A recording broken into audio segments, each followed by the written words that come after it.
I'm Cassandra Mitchell, 34, a loan officer at a small but respected bank in Portland. My sister Heather and I were inseparable until her husband Garrett beat me unconscious in my own living room over a mortgage application. The blood pooling around me wasn't even the worst part. It was Heather blaming me while I lay there broken. As I collapsed, begging her to understand, even the hardened police officers looked away, shaken by her betrayal. Before I share this nightmare, let me know where you're watching from in the comments. Hit that like and subscribe button. Trust me, you'll want to hear how I eventually found justice despite losing everything. Before my world imploded, I had built a life I was genuinely proud of. After putting myself through college with night classes and weekend jobs, I had worked my way up to becoming a respected loan officer at Portland Community Bank.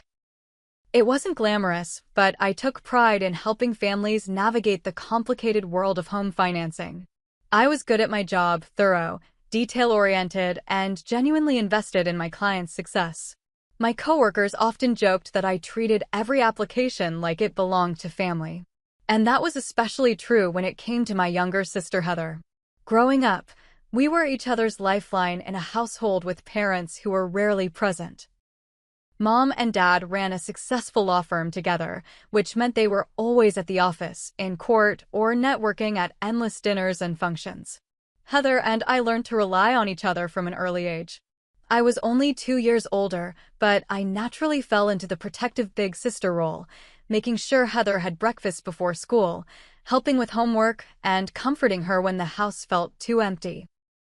"Cassie, you're the only one who gets me," Heather would tell me during our late-night talks in the bedroom we shared. "Promise we'll always be there for each other." And I meant it when I promised. When Heather struggled with anxiety in high school, I was the one who drove her to therapy appointments. When she got accepted to Oregon State, I helped her move into her dorm and called her every day during that first homesick week. Our bond seemed unbreakable. Then Garrett Johnson entered the picture during Heather's junior year of college.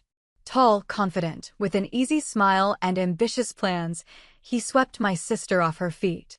I still remember the coffee shop where Heather first introduced us, her eyes constantly darting to him for approval, her laugh a little too loud at his jokes. "Isn't he amazing?" she whispered when he stepped away to order more drinks. "He's going to start his own construction company someday." At first, Garrett was all charm around me. He made a point of asking about my job, complimenting my career success, and thanking me for raising such an incredible woman in Heather. But I noticed things that unsettled me, how he subtly criticized Heather's outfit choices, how he interrupted her when she spoke, how he made unilateral decisions about their weekend plans. Despite my private concerns, I stood beside Heather at their wedding 10 months later, forcing a smile as I watched her vow her life to a man I barely knew. Within 3 years, they had 2 children, Lily, now 5, and Noah, 3, and had settled into a cramped 2-bedroom apartment. "The kids need a yard, their own rooms," Heather confided during one of our weekly lunch dates. "Garrett says it's time to buy a house." I should have recognized the warning signs when she added, "He says with your connections at the bank, you can make sure we get approved for a good mortgage." That fateful conversation led to Heather and Garrett sitting across from me in my office one Tuesday morning, discussing their dream home, a 4-bedroom, 3-bath house in an upscale neighborhood with excellent schools. "We can definitely look into options," I said carefully, pulling out paperwork. "But first I need to get a complete picture of your financial situation." Garrett leaned forward, confident. "We've got this all figured out. With my business taking off and Heather picking up more hours at the dental office, we can afford something in the $650,000 range." I nearly choked on my coffee. Based on what I knew of their income, that price was far beyond their reach. Still, I maintained my professional demeanor as I walked them through the pre-qualification process, explaining income requirements, debt-to-income ratios, and credit score impacts. As we talked, I noticed Garrett becoming increasingly tense. When I mentioned the bank would need to verify their income with tax returns and recent pay stubs, his jaw clenched. "That seems invasive," he said sharply. "Can't you just put in a good word for us? We're family."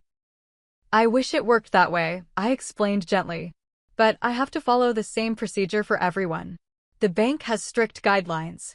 When I ran their preliminary numbers, red flags immediately appeared. Garrett's credit score was much lower than he had claimed. There were several maxed-out credit cards, late payments on his truck loan, and a collection account I suspected Heather knew nothing about. Their debt-to-income ratio was already at concerning levels before adding a mortgage payment. I took a deep breath, knowing what I had to say next would not be well received. Based on these initial figures, I think we need to consider a more modest price range, maybe starting around $350,000 to $400,000. Garrett's face darkened.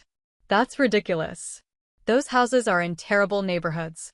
There are some nice options in that range, I countered, pulling up some listings on my computer. Look at this 3-bedroom in Westmoreland. It's cute, in a great school district, and would be much more manageable financially. We didn't come here to be told to lower our standards, Garrett snapped, standing up abruptly. I thought you would help us, not shoot down our dreams. Heather placed a hand on his arm. Garrett, please. Cassie's just doing her job. The look he gave her made my stomach tighten. It was brief but unmistakable. A flash of such cold anger that Heather immediately withdrew her hand and fell silent. I'll tell you what, I offered, trying to salvage the situation. Let me submit your application as is. I'll advocate for you with the loan committee. But I want you to also consider some backup options, just in case.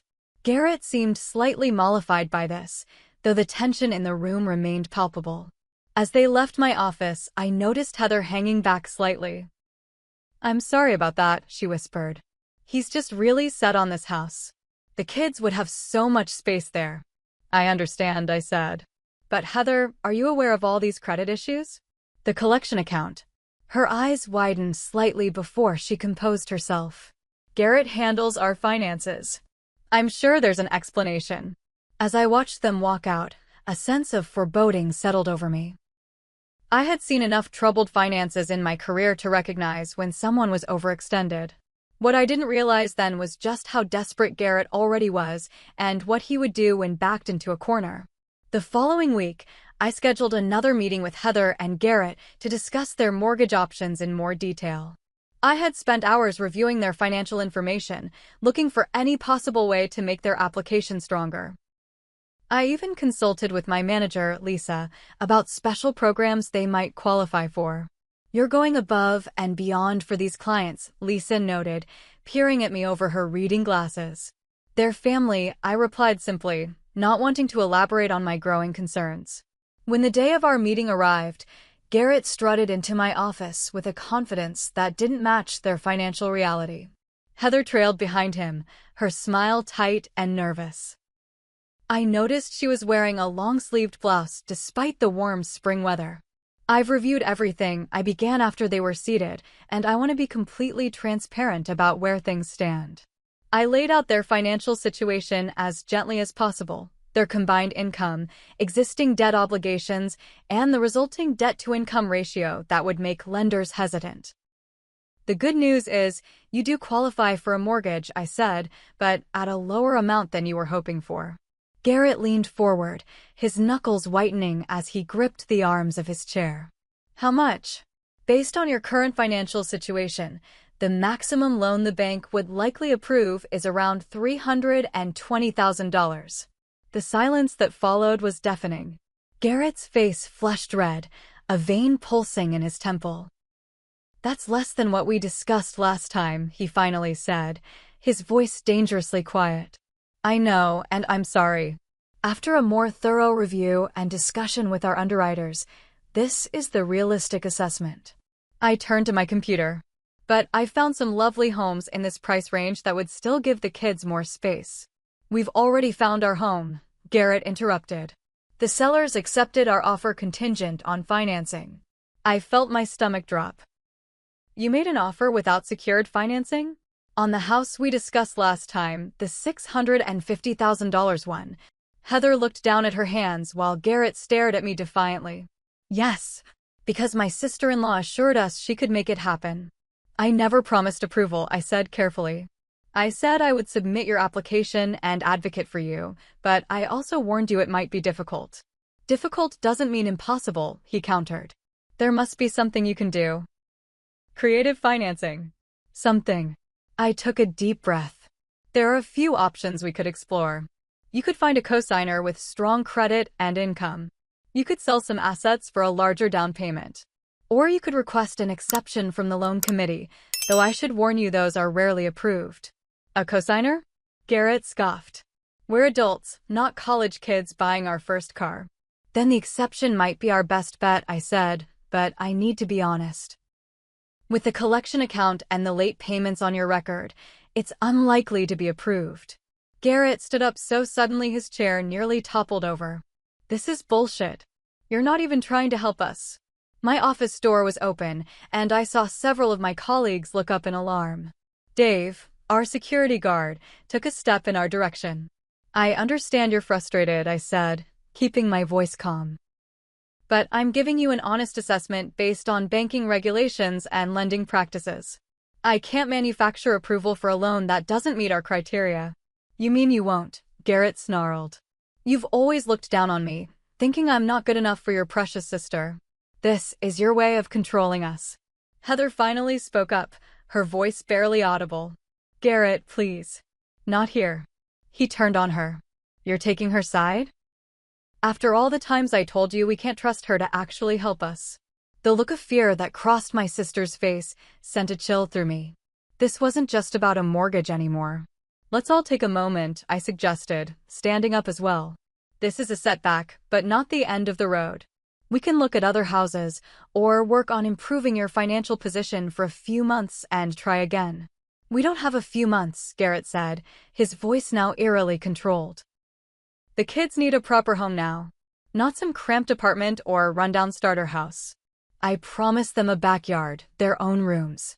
And you can still provide that, I assured him, just perhaps not in the neighborhood you originally wanted. Garrett leaned across my desk, his face inches from mine. You submit that application as we discussed. Find a way to make it work. That's what family does. With that, he stormed out of my office. Heather hesitated, looking torn. Heather, I said quietly, is everything okay at home? She wouldn't meet my eyes. He's just stressed about the house. He really wants this for us. Are you safe? I pressed. You and the kids? Her head snapped up, eyes wide. Of course. Garrett would never. He just has a temper sometimes. This means so much to him. Before I could respond, Garrett barked from the hallway, Heather. No. She flinched visibly, then hurried after him, leaving me standing alone in my office, shaken by what had just transpired. Dave appeared in my doorway moments later. Everything okay, Cassie? That guy seemed pretty agitated. It's fine, I lied. Just a difficult client conversation. But as I sank back into my chair, my hands were trembling. I picked up my phone and called Heather, but it went straight to voicemail. I sent a text instead. I'm worried about you. Please call me when you can talk privately. I love you. No response came that day. Or the next.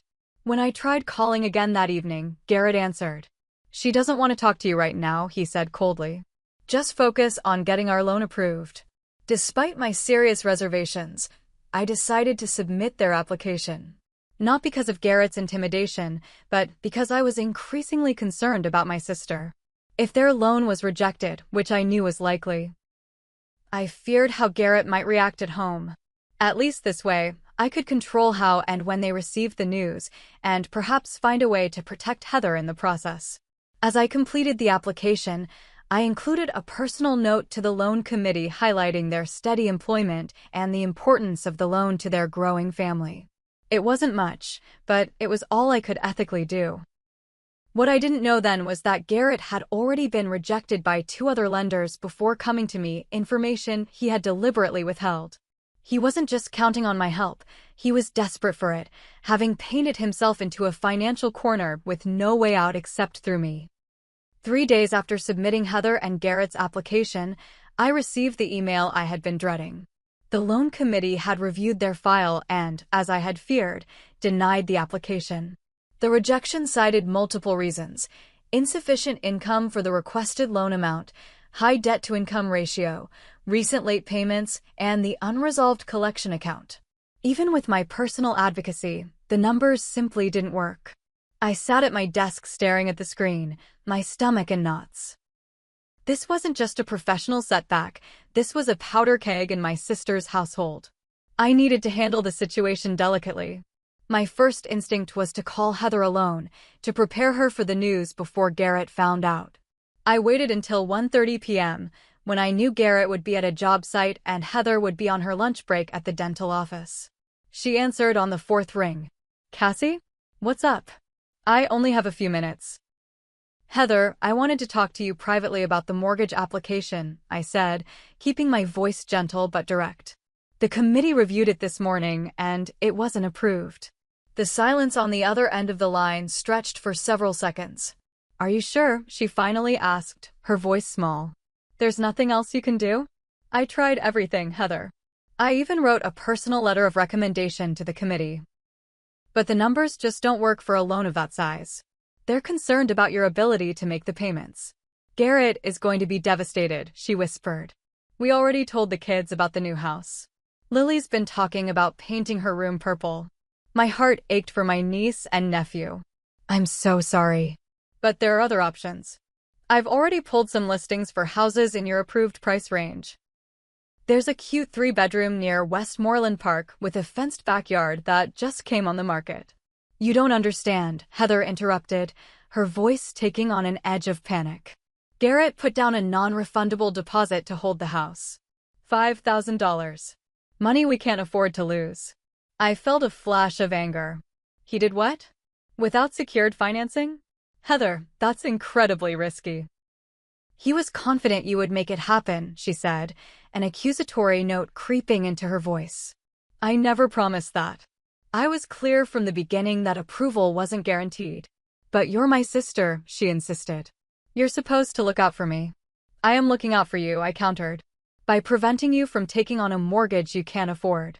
By stopping you from setting yourselves up for foreclosure down the road." Heather's voice dropped to a whisper again. "He's going to blame me for not convincing you. Please, Cassie. There must be something else we can try." The desperation in her voice sent another wave of concern through me. "Heather, are you afraid of how Garrett will react to this news?" No, it's not like that," she said quickly, too quickly. He really wants this for us. For the kids." Before I could press further, she abruptly changed tones. "I have to get back to work. Let me talk to Garrett first, okay?" "Don't call him yet." "Heather, promise me, Cassie." "Okay," I relented. "But call me afterward. And if you need anything at all, I'm here." We hung up, and I spent the next hour distracted, checking my phone every few minutes. When it finally rang around 3 p.m., I lunged for it. But it wasn't Heather. It was Garrett. "You lying bitch," he snarled without preamble. "You promised you'd get us approved." I fought to keep my voice professional despite my racing heart. "I never promised approval, Garrett. I said I would submit your application and advocate for you, which I did." "Bullshit. You sabotaged us. You never wanted us to have this house." "That's not true. I want what's best for Heather and the kids, which is a home you can actually afford." "Don't tell me what my family can afford," he shouted, so loudly I had to hold the phone away from my ear. "You had the power to approve this, and you chose not to. This is on you." "That's not how it works," I explained, struggling to maintain my composure.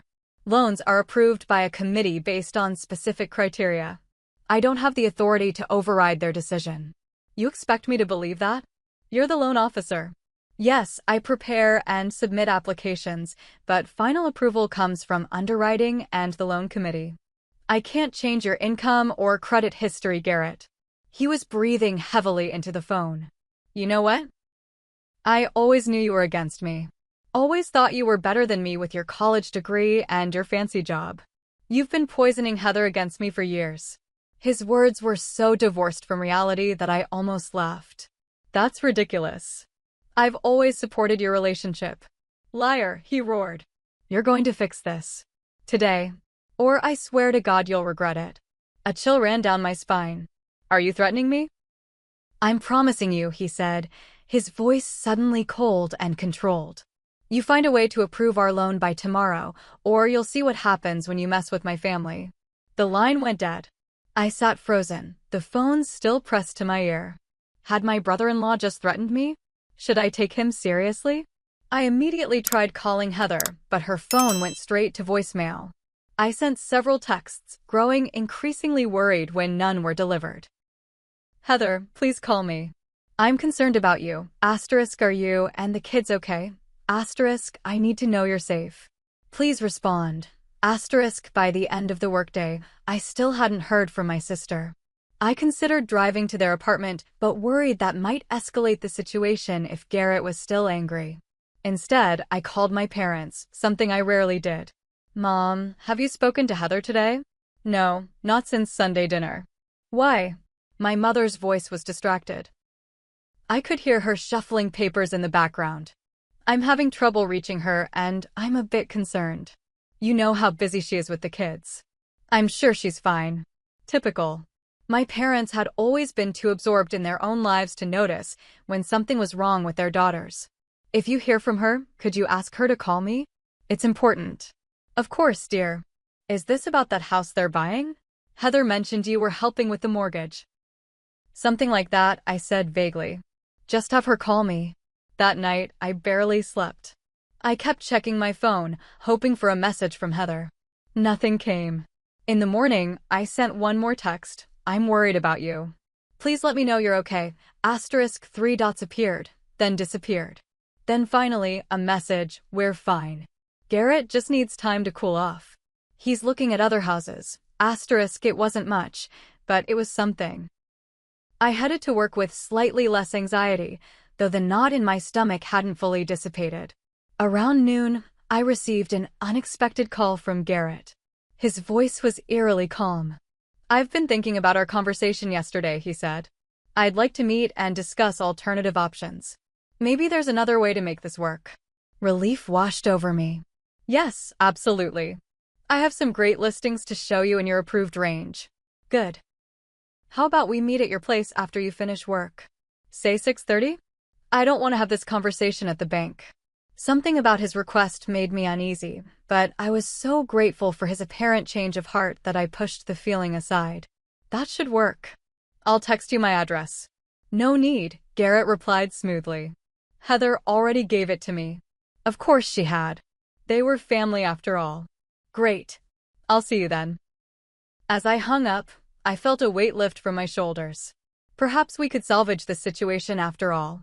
I spent the afternoon pulling listings for houses in their approved price range, determined to show Garrett that they could still find a wonderful home for their family, one that wouldn't leave them financially strangled. What I didn't know was that Garrett had no intention of discussing alternative houses. He had spent the night drinking and fuming, convincing himself that I had deliberately sabotaged his family's future. And now he knew exactly where I lived. I left work at 5:30, stopping at the grocery store to pick up some coffee and cookies for my meeting with Garrett. Despite our heated exchange the day before, I was hopeful we could have a productive conversation about realistic housing options. I wanted to mend fences. Not just for my relationship with Garrett, but for Heather and the kids. The spring evening was pleasant as I pulled into my driveway around 6:15. I noticed a dark blue pickup truck parked across the street, but thought nothing of it. Neighbors often had visitors. Arms full with groceries and my work bag, I made my way up the front walk, fumbling for my keys. That's when I heard footsteps behind me. Fast, heavy footsteps. I turned just as Garrett reached me, his face contorted with rage. Before I could speak, his hand shot out, shoving me hard against my front door. My groceries tumbled to the ground, coffee beans spilling across the welcome mat. Garrett, what are you? You ruined everything, he snarled, his face inches from mine. His breath reeked of alcohol. Do you have any idea what you've done? I tried to remain calm, though my heart was hammering against my ribs. Let's talk about this rationally. Please. The neighbors, I don't give a damn about your neighbors. He grabbed my shoulders and shook me violently. The sellers pulled out of the deal. We lost our deposit. $5,000 down the drain because of you. I'm sorry about the deposit, I said, trying to keep my voice steady. But that was a risk you took. I never guaranteed. His open palm connected with my cheek before I could finish, the slap so hard my head snapped to the side. For a moment, I saw stars. "Don't you dare put this on me," he growled. Shock gave way to fear as I realized how dangerous the situation had become. I needed to get inside, to put a locked door between us. I still had my keys clutched in my hand. As Garrett ranted about how I'd betrayed my own family, I slowly turned the key in the lock behind me. "Garrett, you're drunk. Go home. We can discuss this tomorrow when we're discussing it now." He grabbed my arm as I tried to slip inside, yanking me back so violently I lost my balance and stumbled down the short steps to my walkway, landing hard on my knees. Pain shot through my legs, but adrenaline propelled me back to my feet. I needed to get help. I fumbled for my phone in my coat pocket, but Garrett was faster. He knocked it from my hand, sending it skittering across the concrete. "Nobody's saving you from this conversation," he sneered, advancing on me again. I backed away, looking frantically for an escape route or potential help. My neighbor Mrs. Chen's car was in her driveway. Was she home? Could she hear what was happening? "Help!" I shouted, my voice breaking with fear. "Somebody help me!" Garrett lunged forward, grabbing a fistful of my hair and dragging me toward my front door, which stood partially open. Inside. "Now. This is between family." I fought back, clawing at his hands, kicking at his shins, but he was stronger. Fueled by rage and alcohol, he shoved me through the doorway with such force that I slammed into the entryway table, knocking over a lamp that shattered on the hardwood floor. "Garrett, stop. Think about what you're doing," I pleaded, trying to appeal to whatever rationality might remain. "This is assault. You could go to jail." He laughed, a cold, hollow sound that sent ice through my veins. "Only if someone reports it. And you won't. Because you care about Heather and the kids too much to see their husband and father locked up. Don't you, Cassie?" He was right. The thought of what this would do to my sister, to my niece and nephew, made me hesitate. And in that moment of hesitation, Garrett struck again. His fist connected with my face once, twice, sending me sprawling backward into the living room. Pain exploded across my cheekbone and eye. I tasted blood as I struggled to my hands and knees, disoriented and terrified. "You think you're so much better than me," Garrett was saying, pacing back and forth like a caged animal. "Little Miss Perfect with her banking job and her cute little house. Looking down on us, judging us." "That's not true," I gasped, touching my face and feeling the warm wetness of blood from my nose. "I love Heather. I was trying to protect her from financial disaster." "Liar," he roared, kicking over my coffee table. Photo frames and magazines scattered across the floor. "You never wanted us to succeed. You never thought I was good enough for your sister." He advanced on me again, and I scrambled backward until I hit the wall, trapped. I raised my arms to protect my face as he loomed over me. "Please, Garrett. Think about the kids. What would they think if they saw you like this?" Something flickered in his eyes, a brief moment of doubt, but it vanished almost instantly. "They'd understand a father does whatever it takes to provide for his family. To protect them from people who betray them." His fist came down again, catching me in the ribs. Pain radiated through my torso, stealing my breath. As I gasped for air, he grabbed me by the throat and hauled me to my feet, pinning me against the wall. "You had one job," he hissed, his fingers tightening around my neck. "One job to help your family, and you couldn't even do that." Black spots danced at the edges of my vision as his grip constricted my airway. I clawed desperately at his hands, panic overwhelming me as I struggled to breathe.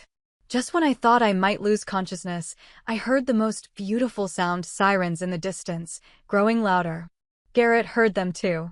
His grip loosened slightly as he glanced toward the window. In that moment of distraction, I gathered what strength I had left and brought my knee up hard between his legs. He doubled over with a howl of pain, releasing me completely. I stumbled away from him, gasping for air, my throat burning.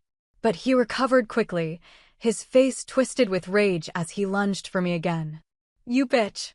This time when he struck me, the force of the blow sent me crashing into my bookshelf. I felt rather than heard something crack in my shoulder as books and decorative items rained down around me. I collapsed to the floor, my vision blurring, the taste of blood filling my mouth. Garrett stood over me, breathing heavily, his fists clenched at his sides. "This is your fault. All of it. You've destroyed our family." Through the fog of pain, I heard car doors slamming outside, footsteps on my front walk. Then a commanding voice. "Police. Open the door." Garrett froze, his eyes darting between me and the front door. For a terrible moment, I thought he might attack me again, one final assault before the police entered. Instead, he leaned down close to my face and whispered, "This isn't over." The pounding on the door grew more insistent. "Police. We're coming in." I heard the crack of wood as they forced their way in, then shouted commands. On the ground, hands where I can see them. 2 officers burst into the living room, weapons drawn. Garrett immediately raised his hands, his demeanor transforming instantly. "Thank God you're here," he said, his voice suddenly steady and concerned. My sister-in-law had some kind of breakdown. She attacked me when I came to discuss family business. The female officer looked from Garrett to me, taking in my bloodied face, the destruction around the room, and the red marks on my throat. Her expression hardened. "Sir, step away from her and get on the ground." "Now." "You don't understand," Garrett protested, taking a step toward her. "She's unstable on the ground," the male officer barked, advancing with his taser raised. "Last warning." Finally, Garrett complied, lowering himself to his knees with his hands still raised. As the male officer moved to handcuff him, the female officer knelt beside me. "Ma'am, can you hear me? An ambulance is on the way." I nodded weakly, wincing at the pain that shot through my head with the movement. He attacked me," I managed to say, my voice raspy from the chokehold. "My brother-in-law." She nodded grimly. "We know. Your neighbor called it in. Said she heard shouting and saw him drag you into the house." Mrs. Chin. Bless her. As paramedics arrived and began assessing my injuries, I heard Garrett still protesting his innocence as the officers led him outside. "This is a misunderstanding. I'm the victim here. She ruined my family's future." One of the paramedics, a young man with kind eyes, gently cleaned the blood from my face as his partner stabilized my shoulder. "Multiple contusions to the face and neck," he reported into his radio. "Possible fractured orbital bone and clavicle. Patient is conscious but disoriented." Through the haze of pain and shock, one thought kept circling in my mind. Heather. I needed to talk to Heather. To warn her. To make sure she and the children were safe. "My sister," I mumbled, trying to sit up despite the paramedic's gentle restraint. "I need to call my sister." "Ma'am, please try to stay still," the female paramedic urged. "We need to get you to the hospital." "But my sister, she needs to know, the kids." "The officers will make sure your family is notified," she assured me. "Right now, we need to take care of you."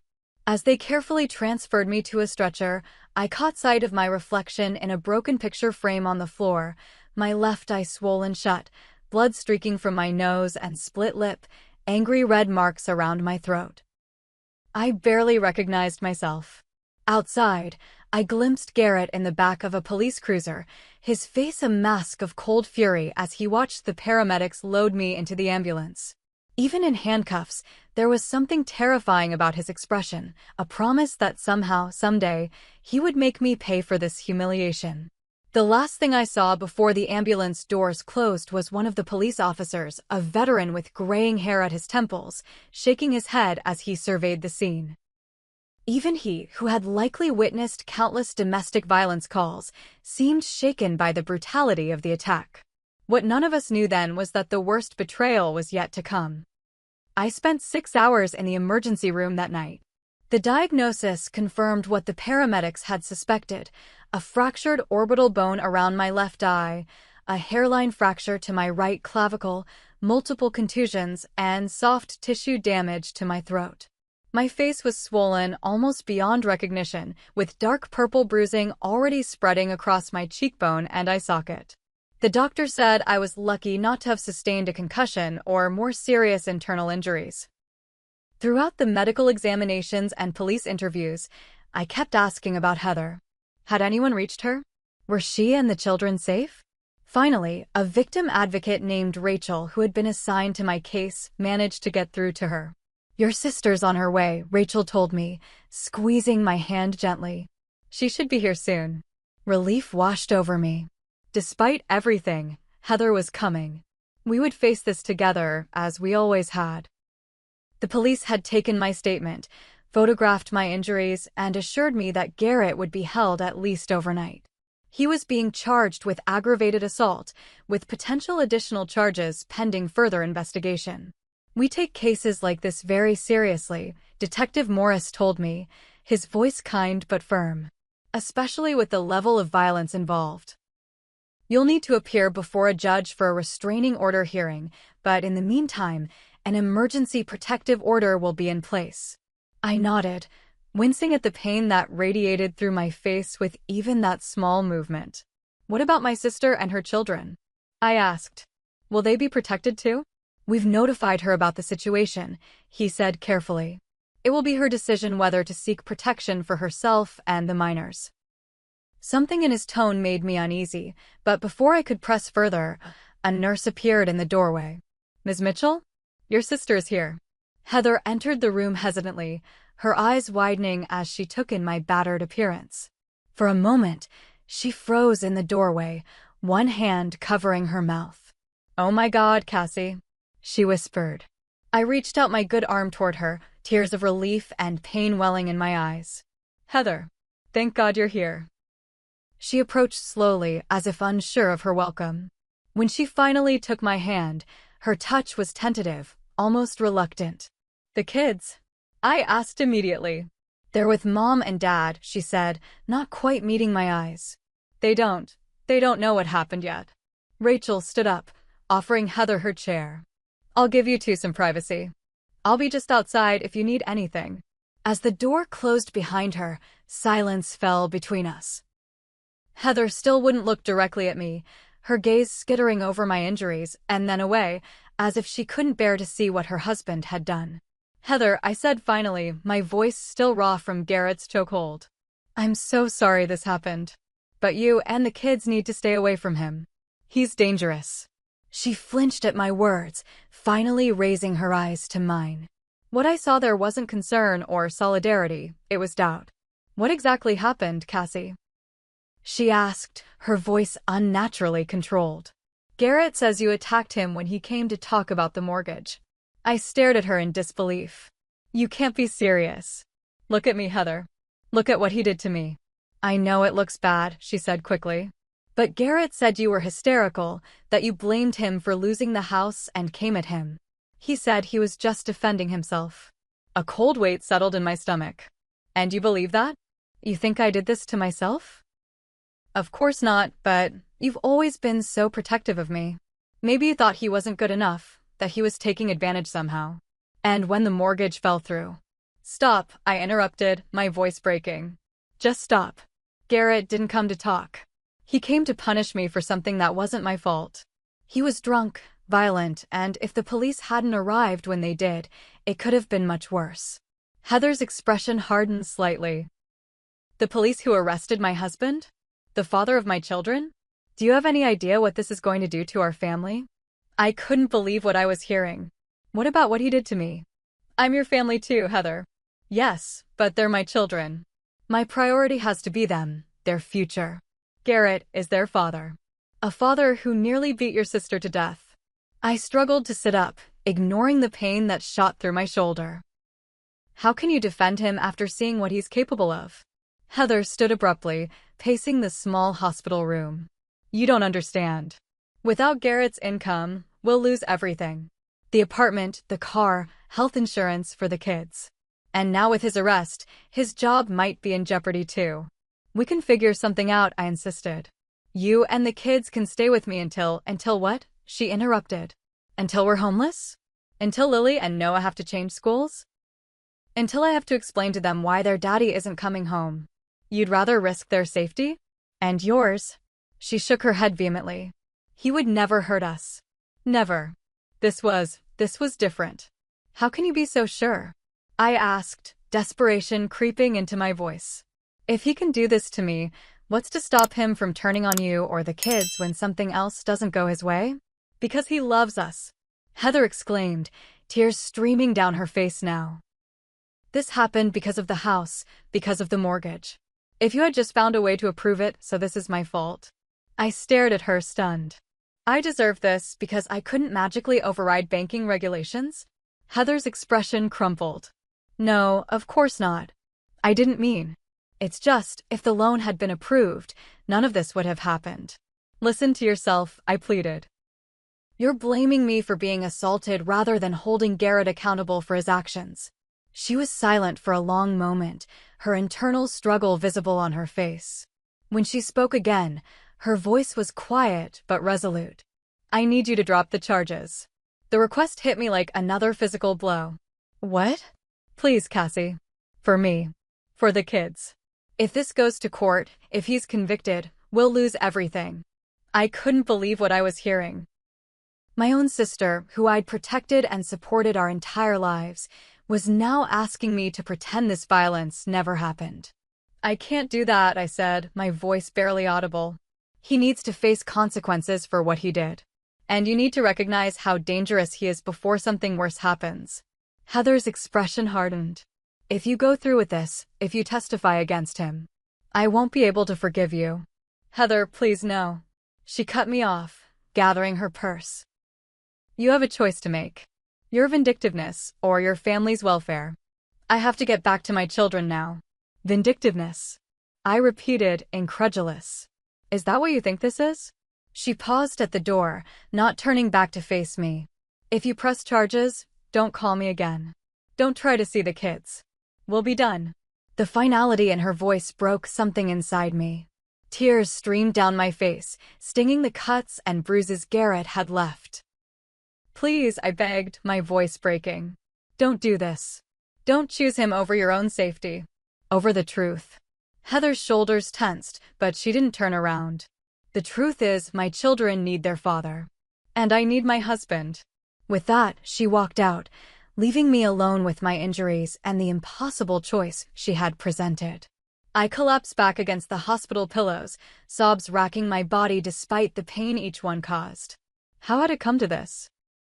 How could Heather, who knew me better than anyone, believe I would fabricate such accusations? How could she ask me to let Garrett escape accountability for what he'd done? Rachel, the victim advocate, must have heard my crying because she returned moments later, her face etched with concern when she found me alone. Your sister left, she asked gently, taking the seat Heather had vacated. I nodded, unable to speak through my tears. This happens sometimes, Rachel said softly. Family members can struggle to accept the reality of domestic violence, especially when they're financially or emotionally dependent on the abuser. She blames me, I managed to say between sobs. She wants me to drop the charges or she'll cut me out of their lives. Rachel sighed, her expression sad but not surprised. Unfortunately, that's a common tactic abusers use, isolating their victims from support systems, turning family members against each other. What do I do? I asked, feeling more lost than I ever had in my life. Only you can decide that, she said. But I want you to know that whatever choice you make, it's not your fault. None of this is your fault. As I lay there, battered and heartbroken, Detective Morris returned with another officer. Their expressions grew grave when they realized Heather had left. Ms. Mitchell, Detective Morris began carefully, there's something else you should know. This apparently isn't the first time your brother-in-law has been violent. I looked up surprised. What do you mean? We ran his record. There was an incident 3 years ago, before he married your sister. An assault charge from a former girlfriend that was later dropped when she refused to testify. The information hit me like another physical blow. 3 years ago, right around when Heather had started dating Garrett. Had he been violent with someone else, then immediately targeted my sister next? Did Heather know? I asked, though I suspected I already knew the answer. We can't be sure, the detective replied. But given her reaction today, he didn't need to finish the thought. If Heather had known about Garrett's violent past and stayed with him anyway, the likelihood of her leaving him now was slim. As if reading my thoughts, Rachel spoke up. It takes domestic violence victims an average of 7 attempts before they successfully leave their abusers. And financial dependence makes it even harder. I closed my eyes, fresh tears seeping from beneath my swollen lids. She said if I press charges, she'll never speak to me again. That I'll never see my niece and nephew. The two officers exchanged looks, and the younger one stepped forward. Ms. Mitchell, I need you to know something. I've been on the force for 15 years, responded to hundreds of domestic calls. What your brother-in-law did to you? He paused, seeming to search for the right words. In my experience, this level of violence doesn't just happen once. And it doesn't just happen to one person. If he's capable of this with you, his wife's sister. The implication hung heavy in the air. If Garrett could do this to me, what might he eventually do to Heather? To the children? The detective continued, his voice gentle but firm. The decision to press charges is entirely yours. But without consequences, without intervention, this behavior typically escalates. I knew he was right. And in that moment, despite Heather's ultimatum, I knew what I had to do. I want to press charges, I said, my voice stronger than I expected. Not just for me, but for Heather and the kids.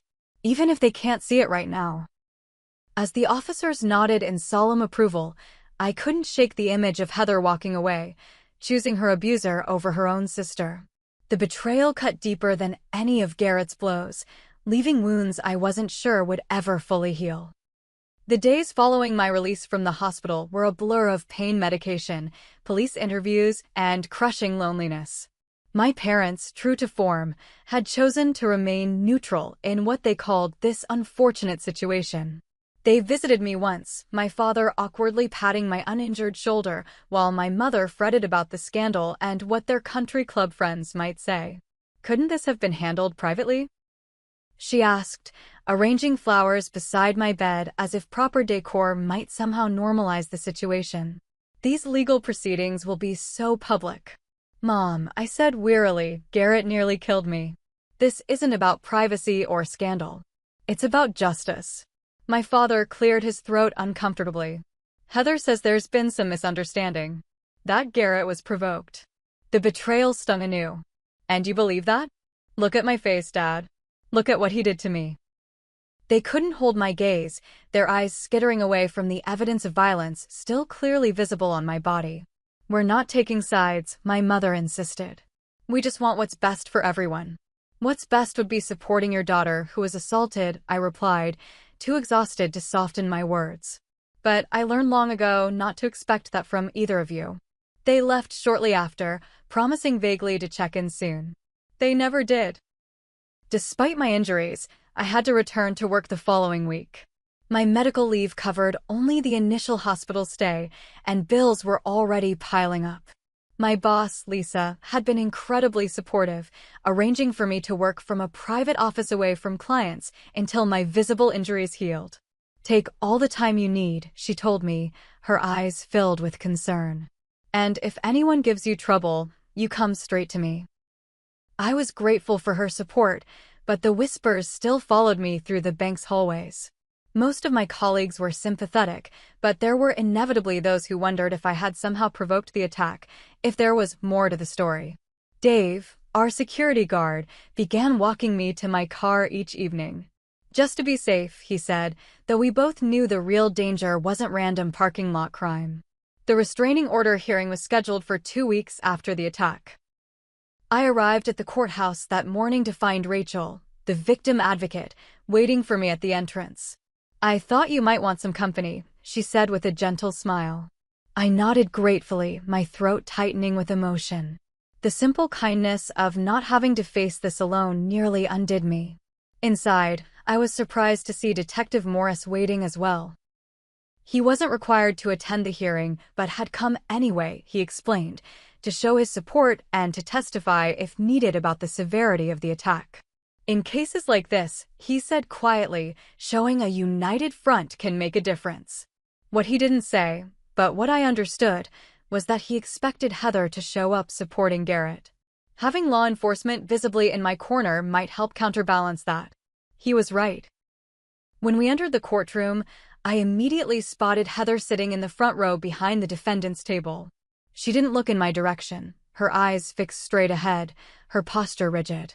Beside her sat my parents, their presence on that side of the courtroom another blade in my already wounded heart.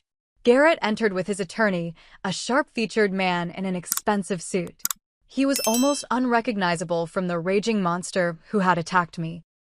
Clean-shaven, hair neatly combed, wearing a conservative blue suit that made him look like any other respectable businessman.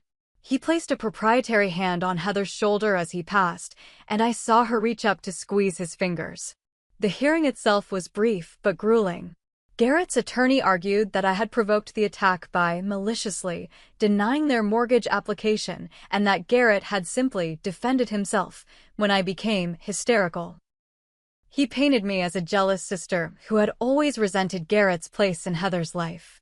When it was my turn to speak, I described the attack in detail, my voice sometimes faltering but never breaking. I explained how Garrett had appeared at my home uninvited, intoxicated and enraged. How he had struck me repeatedly, choked me, and threatened further violence. How the police had arrived to find me bloodied and Garrett standing over me. The judge, a stern-faced woman in her 60s, studied the photographs of my injuries, the medical reports, and the police statements. When Garrett's attorney tried to interrupt my testimony, she silenced him with a sharp look. "The evidence of extreme violence is irrefutable," she said finally. "The restraining order is granted for the maximum period of 3 years. The defendant is to remain at least 500 feet from the plaintiff at all times, with no contact whatsoever, including through third parties." Relief washed over me, but it was short-lived. As we exited the courtroom, Heather intercepted me in the hallway, her eyes cold. "Are you happy now?" she asked, her voice low. "You've taken my children's father away from them." "Heather, he did that himself when he chose violence," I replied, conscious of the courthouse security nearby. "I'm still your sister. I still love you and the kids. When you're ready to talk, really talk, I'm here." She shook her head, a bitter smile twisting her lips. "You know what's ironic? He was right about you all along. You never wanted us to succeed. You never thought he was good enough." "That's not true," I protested, but she was already walking away, my mother hurrying after her while my father lingered awkwardly before following them both. Detective Morris appeared at my side. "Give her time," he advised gently. "Once she's away from his influence, she might begin to see things more clearly." But I wasn't so sure. The look in Heather's eyes hadn't been confusion or fear, it had been conviction. She truly believed I was the villain in this story. The criminal proceedings moved forward despite Heather's opposition. The district attorney's office, impressed by the overwhelming evidence and concerned by Garrett's prior assault charge, decided to pursue the case even without my sister's cooperation. "We have enough with the physical evidence, police testimony, and your statement," the prosecutor, Ms. Winters, explained during our first meeting. "Your brother-in-law is being charged with aggravated assault, a felony that carries a potential sentence of 5 to 10 years. The news should have been comforting, but all I could think about was what this would mean for Heather and the children. Would they be able to manage financially? Would the kids understand why their father was gone? Would Heather ever forgive me? As the criminal trial approached, the pressure intensified. Garrett's attorney reached out through official channels, offering a plea deal if I would agree to reduce charges. He'll plead guilty to simple assault, serve 6 months with probation after, Ms. Winters explained. "It's your decision, but given the severity of the attack, we're prepared to go to trial for the more serious charges." I was torn. Part of me wanted to accept the deal, to end this nightmare and perhaps begin healing the rift with Heather. But another part remembered the cold fury in Garrett's eyes, the feeling of his hands around my throat, and the detective's warning that such violence rarely happened just once. Before I could decide, I received an unexpected visitor at my office. Lisa knocked on my door one afternoon, her expression unusually somber. "There's someone here to see you," she said. "Marcia Johnson? She says it's important." The name meant nothing to me, but I agreed to the meeting. The woman who entered was around my age, with dark hair and eyes that held a familiar wariness. "You don't know me," she began, sitting carefully across from me. But I know your brother-in-law, Garrett Johnson. I dated him before your sister. Realization dawned. You filed assault charges against him. She nodded, her fingers twisting nervously in her lap. Charges I later dropped, which I've regretted every day since. When I heard about what happened to you, I knew I had to come forward. Over the next hour, Marcia told me her story, how Garrett had been charming at first, then increasingly controlling. How his temper had escalated from verbal abuse to pushing, then hitting. How the final attack had left her with a broken wrist and cracked ribs. I was too afraid to testify, she admitted. He threatened to kill me if I did. But I've been in therapy since then, and when I read about your case in the newspaper, I realized I might have prevented this if I'd been braver 3 years ago. This isn't your fault, I assured her, reaching across the desk to squeeze her hand. The only person responsible is Garrett. Marcia straightened her shoulders, a new determination in her eyes. That's why I'm here. I want to testify at his trial. I want to help make sure he can't do this to anyone else. Her courage moved me deeply. If she could face her abuser after all this time, how could I consider anything less? When Ms. Winters called about the plea deal the next day, my answer was ready.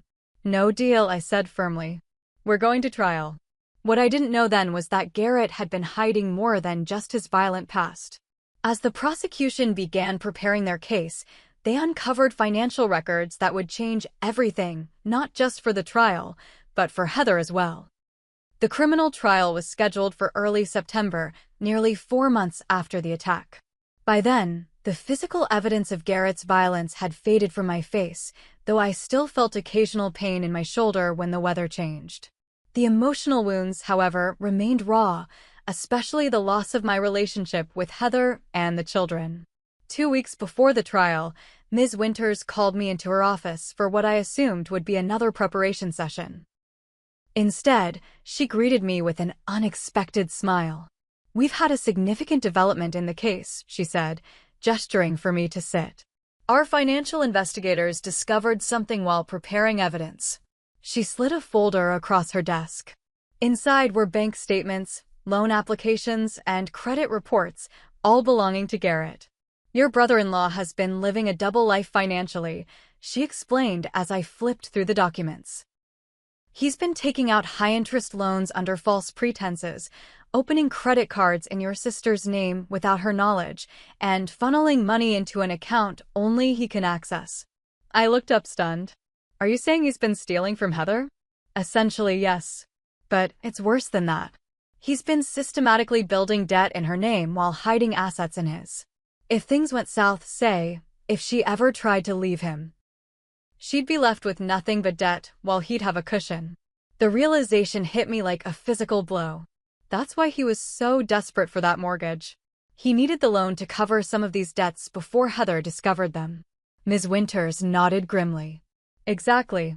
And when you couldn't make it happen, I became the obstacle that needed to be removed. I finished, the pieces finally clicking into place. Does Heather know about this? We've subpoenaed these records for trial, which makes them discoverable evidence. Her attorney has been notified. I sat back, processing this information. Her attorney? Heather hired a lawyer. Ms. Winters' expression softened slightly.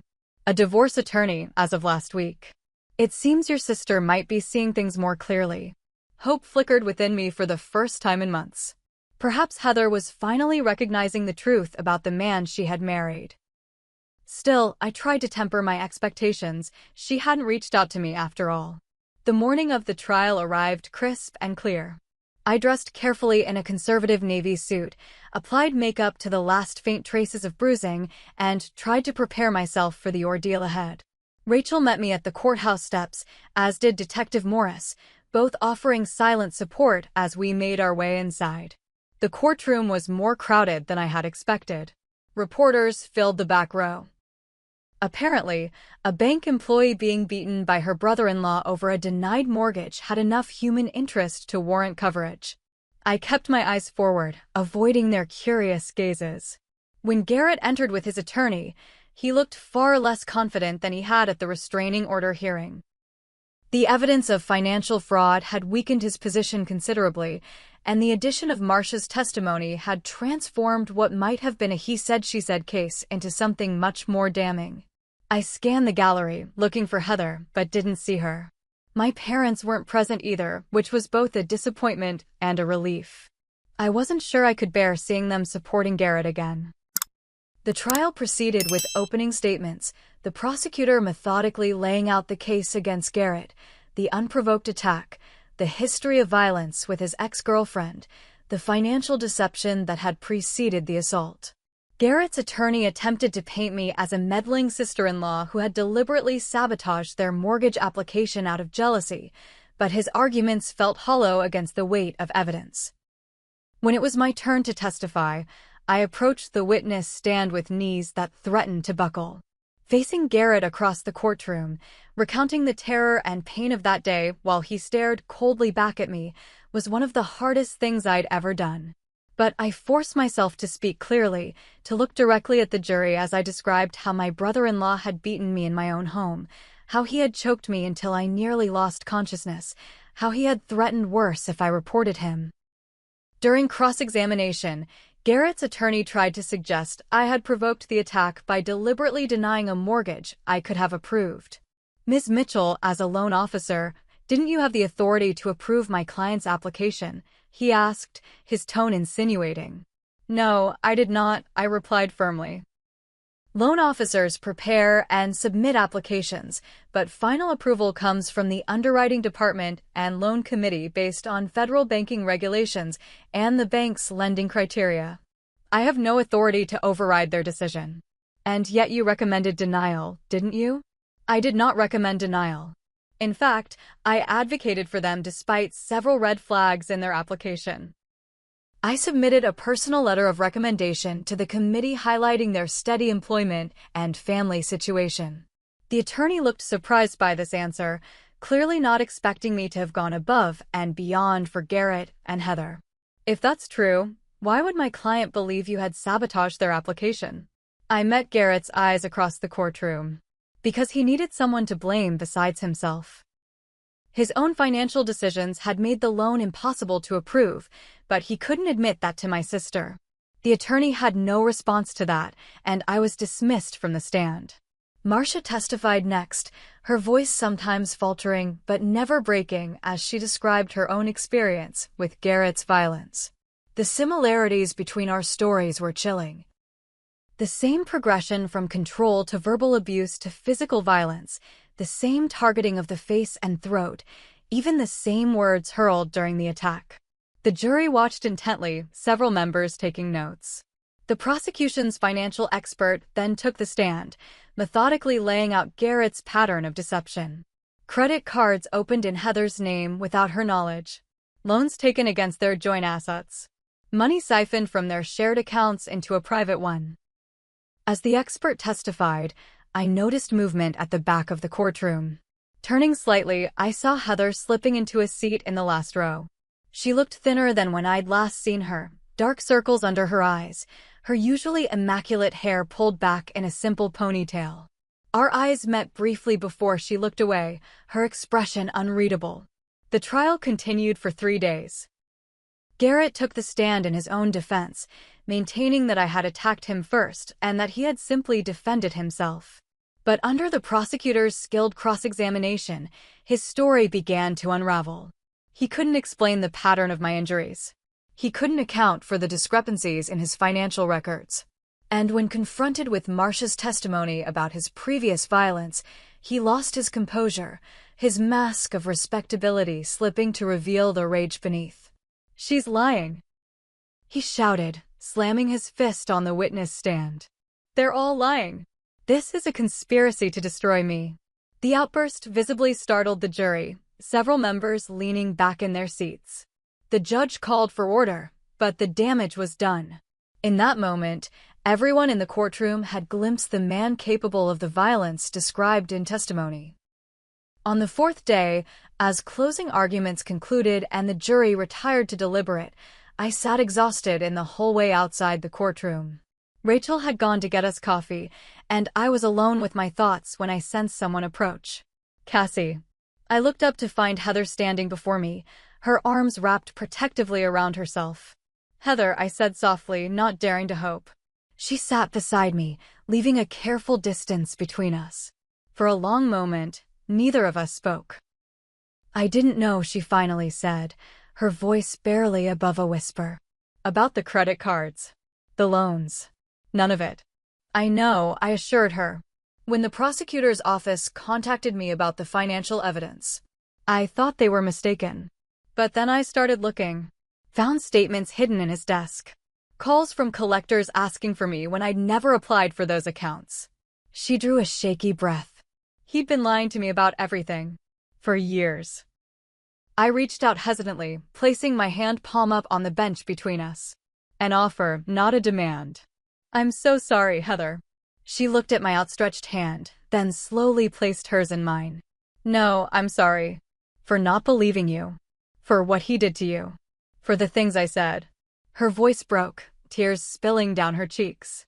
Without thinking, I pulled her into a gentle embrace, mindful of my still tender shoulder. "You were trapped," I murmured against her hair. "Financially, emotionally. He made sure of that. But you're my sister," she sobbed against my shoulder. "I should have trusted you. Should have seen what he really was." "Abusers are expert manipulators," I reminded her, repeating what Rachel had told me so many times. "And you were trying to protect your children." We sat like that for several minutes, the years of sisterhood between us beginning to bridge the chasm Garrett had created. When Rachel returned with coffee, she smiled at the sight of us together, quietly backing away to give us more time. Heather eventually pulled back, wiping her eyes. "The kids ask about you. Lily drew you a picture of butterflies because she remembers you like them." Fresh tears pricked my eyes. "I've missed them so much." "Missed you. We've moved in with Mom and Dad temporarily," she said. "Just until I figure out next steps. I've filed for divorce. Whatever you need," I promised. "A place to stay, help with the kids, financial advice. I'm here for all of it." She squeezed my hand. "I know. You always have been." The jury returned more quickly than anyone expected, just 4 hours of deliberation. As we filed back into the courtroom, Heather took a seat beside me, a united front at last. Garrett's eyes widened when he saw us together, his face darkening with anger. For the first time, I didn't flinch under his gaze. With Heather beside me, I felt stronger than I had in months. The verdict was unequivocal, guilty on all counts. Aggravated assault, battery, criminal threatening, financial fraud. The judge set sentencing for the following month, but revoked Garrett's bail immediately, citing the violent nature of his crimes and the risk to victims. As officers led him away in handcuffs, Garrett turned toward us, his expression contorted with rage. "This isn't over," he spat. "You'll regret this, both of you." But his threats no longer held power over us. He was going to prison, and we were free not just from his physical presence, but from his emotional manipulation as well. Outside the courthouse, reporters clamored for statements. Ms. Winters handled most of the questions, but I stepped forward briefly. "Today's verdict sends a message that domestic violence will not be tolerated, no matter the relationship between perpetrator and victim," I said, my voice steady despite my racing heart. "If you're experiencing abuse, please reach out for help. You deserve safety. You deserve support. And most importantly, you deserve to be believed." The months that followed were challenging but healing. Heather and I attended therapy together, working through the trauma Garrett had inflicted on both of us in different ways. She moved with the children into a small apartment near my house, and I helped her navigate the financial mess Garrett had left behind. My parents, to their credit, finally recognized the gravity of what had happened and began tentatively supporting Heather's recovery, though our relationships remained complicated. At Garrett's sentencing, the judge showed little mercy, giving him 8 years with no possibility of parole for the first 5.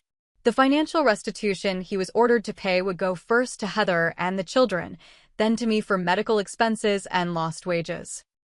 "You abused your positions as husband and brother-in-law," the judge told him sternly. "You used violence to control and intimidate those who should have been able to trust you most. Society has no place for such behavior." As Garrett was led away for the last time, I felt a weight lift from my shoulders. The nightmare wasn't completely over. There would still be difficult days ahead, particularly for Heather and the children, but the immediate danger had passed. 6 months after the trial, I stood in my backyard watching Lily and Noah chase each other through the sprinkler, their laughter healing something deep within me. Heather sat beside me on the patio, a tentative smile on her face as she observed her children at play. "They're resilient," I remarked, handing her a glass of lemonade. "They are," she agreed. "The therapist says they're adjusting well, all things considered." "And you? How are you adjusting?" She considered the question thoughtfully. "Some days are harder than others. I still wake up sometimes expecting to see him next to me, still find myself waiting for his permission to make decisions." She sighed. "But then I remember I'm free now. We all are." I nodded, understanding completely. My own recovery had been neither quick nor linear. I still startled at unexpected noises, still felt phantom pain in my shoulder when stressed. But I was healing, finding strength I hadn't known I possessed. "You know what I've learned through all this?" I asked, watching the children play. "What's that?" Heather turned to me, her eyes clearer than they'd been in years. "That sometimes standing firm, even when it feels like you're losing everything, is the only way forward." I almost gave in, almost dropped the charges when you asked me to. It would have been easier in the moment. "I'm so glad you didn't," Heather said quietly. "You saved us, Cassie. Even when I couldn't see it. Even when I fought against you." I shook my head. "You saved yourself in the end. Filing for divorce, testifying at the financial hearings, that took incredible courage." We sat in comfortable silence for a moment, the afternoon sun warm on our faces. So much had changed in a year. Heather was working full-time at the dental office now, taking accounting classes in the evenings to build a more secure future. I had been promoted at the bank and had started volunteering at a domestic violence shelter, sharing my story with other survivors. "Do you think you'll ever trust someone again?" Heather asked suddenly. "After everything that happened?" I considered the question. "I'm learning to. Not everyone is like Garrett. There are good people out there, people who build you up instead of tearing you down." She nodded, watching her children splash in the water. "I hope they learn that. I hope they never accept the kind of relationship I thought was normal. They have you as an example now," I reminded her.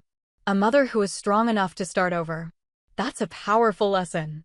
As the sun began to set, casting long shadows across the yard, I felt a sense of peace I hadn't experienced since before the attack. The road to healing wasn't over for any of us, but we were walking it together, one day at a time.